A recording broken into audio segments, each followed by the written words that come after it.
Alright, so for my demonstration speech, I chose to present about how to turkey call, and I felt like choosing this because I'm a pretty big fan of turkey hunting, and being able to call on the turkeys is like one half of actually being able to turkey hunt.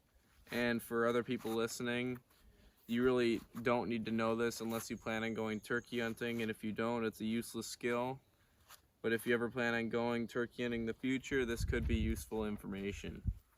For this demonstration speech, I will be using a slate call only. There's a lot of other ways to call, but I'm just going to be using a slate call. And it can be used to imitate all the noises that a female or a hen turkey will make.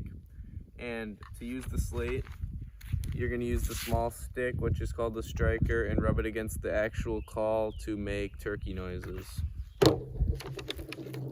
So even though the calls are called slate calls, they're not always made out of slate.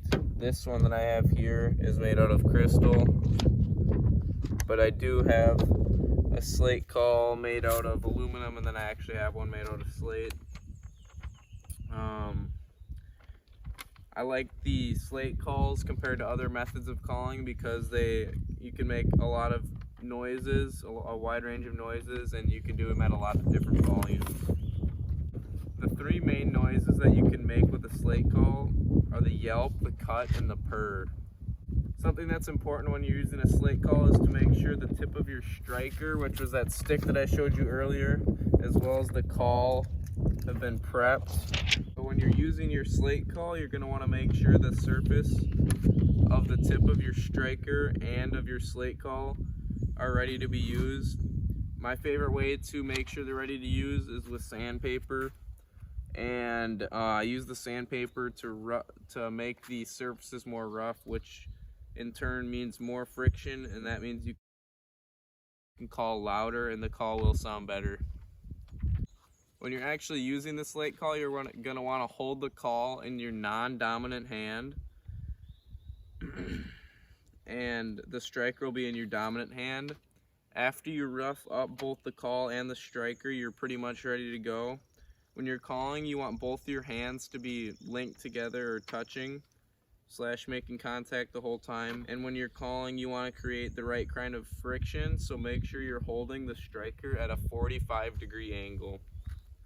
Alright, to make a yelp noise, you'll be drawing upside down J's with the striker onto the slate, and you'll be actually almost making a complete circle with the striker, but it's going to be at a 45-degree angle.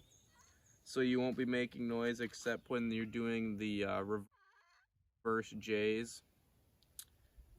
When you're doing the reverse J's in the circle.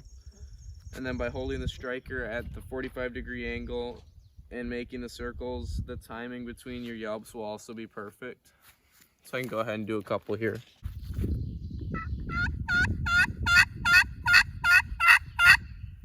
Alright, another noise that you can make, the cut. You can either do it from top to bottom of the call or from left to right or right to left. And then if you are a lefty, you could do left to right, but I don't recommend that if you're right-handed. And you're going to be using the same 45-degree angle to make your cut. But instead of doing like a backwards J, you're just going to be doing a straight line on the call. And you're going to want to apply a lot of pressure for the cut because it's always a loud call. So you're going to want to apply a lot of pressure, and you're going to want to very hard when you're calling. You're going to want to stop hard and sharply. And in my opinion, it's probably the easiest out of the three noises to make. So I can do a couple of those quick.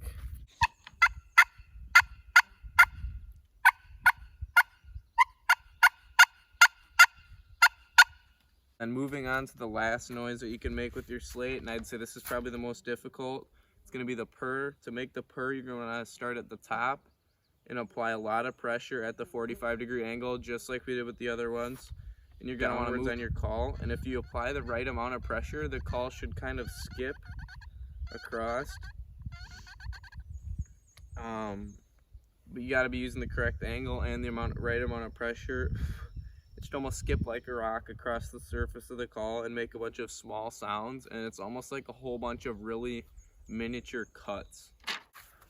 So to quickly summarize slate calling, I would say that A couple things that you need to remember is always use the 45-degree angle, and always make sure both of your surfaces are roughed up and prepared.